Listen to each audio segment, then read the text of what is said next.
উত্তর দিনাজপুরে চাকুলিয়ায় আজ দেখা গেল জনতার প্রবল উচ্ছ্বাস। সংবিধান বিরোধী ওয়াকফ ও এসআইআর বিলের বিরুদ্ধে বিস্ফোরক প্রতিবাদ মিছিল বেরোলো কানকি বাসস্ট্যান্ড থেকে। হাজারো মানুষ পা মিলিয়ে এগিয়ে গেলেন মনোরা বাজারের দিকে।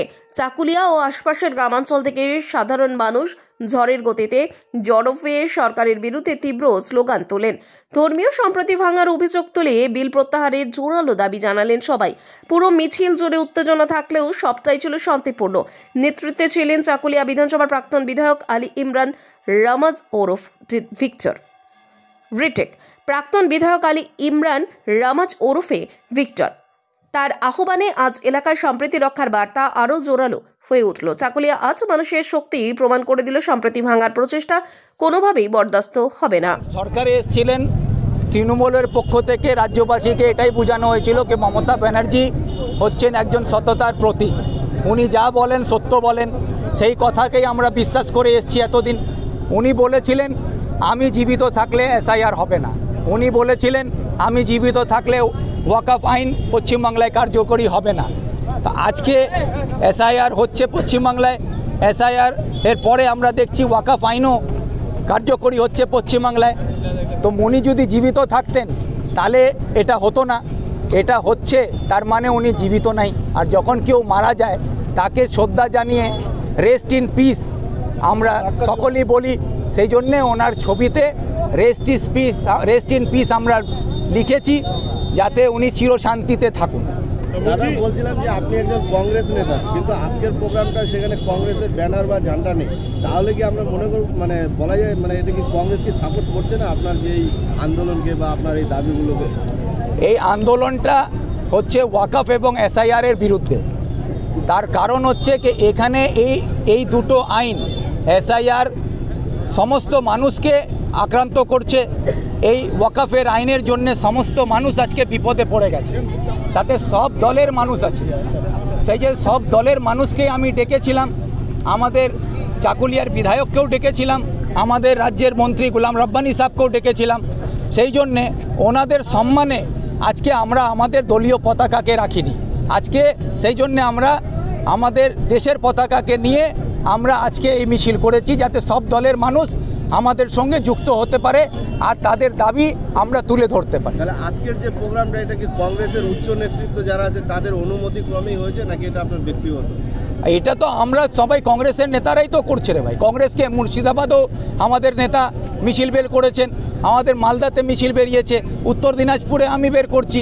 এরকমভাবে আমাদের প্রত্যেকটা জেলাতেই এসআইআর এবং ওয়াকফের বিরুদ্ধে কংগ্রেসের নেতৃত্বরা মিছিল বের করছে। বললেন একজন জীবিত মানুষকে এইভাবে মৃত্যু ঘোষণা করে তার ডেথ সার্টিফিকেট ইস্যু করা, তার ছবিতে মালা দেওয়া এবং ধূপকাঠি জ্বালানো, এটাকে আপনি কিভাবে মেনে নিতে পারছেন? এটাকে মেনে নেওয়া যায়? একদম ঠিক বলেছেন, এটা একবারে মেনে নেওয়া যায় না। একজন জীবিত মানুষকে সম্বন্ধে এরকম ছবিতে RIP লেখা, ছবিতে মাল্যদান করা, ধূপকাঠি জ্বালানো, তার নামে ডেথ সার্টিফিকেট ইস্যু করা,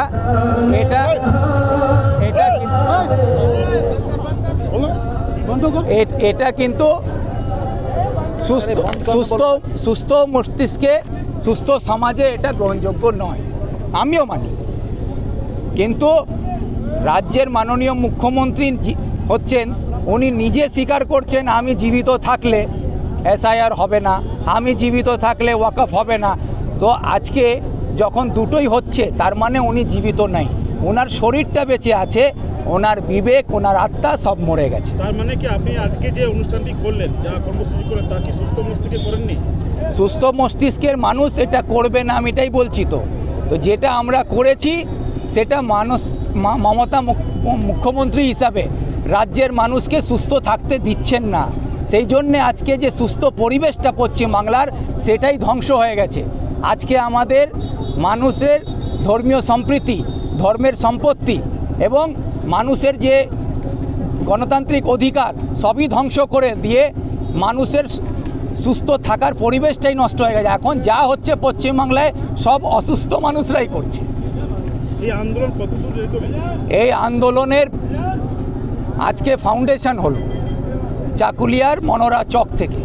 এবার এই আন্দোলনের এখান থেকে উঠবে এবং সারা রাজ্যের মধ্যে এই আন্দোলন আস্তে আস্তে এগোতে থাকবে, সেই আশা আমরা করছি।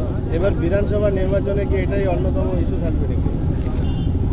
বিধানসভার ভোট আসলে ভোটের রাজনীতি হবে, এখন ভোটের লড়াই নয়, এখন লড়াই হচ্ছে আমাদের আত্মসম্মানের লড়াই, আমাদের ধর্মীয় সম্পত্তির লড়াই। আমরা যে ভারতের মধ্যে গণতান্ত্রিক দেশে, ধর্মীয় নিরপেক্ষ দেশের মধ্যে আমরা হিন্দু, মুসলিম, শিখ, ইসাই সবাই একসঙ্গে বেঁচে থাকতে পারবো কিনা তার লড়াই, আমাদের উন্নয়নের লড়াই, আমাদের অধিকারের লড়াই, আমাদের সংবিধানকে বাঁচাবার লড়াই। এই লড়াইটা আজকে হচ্ছে।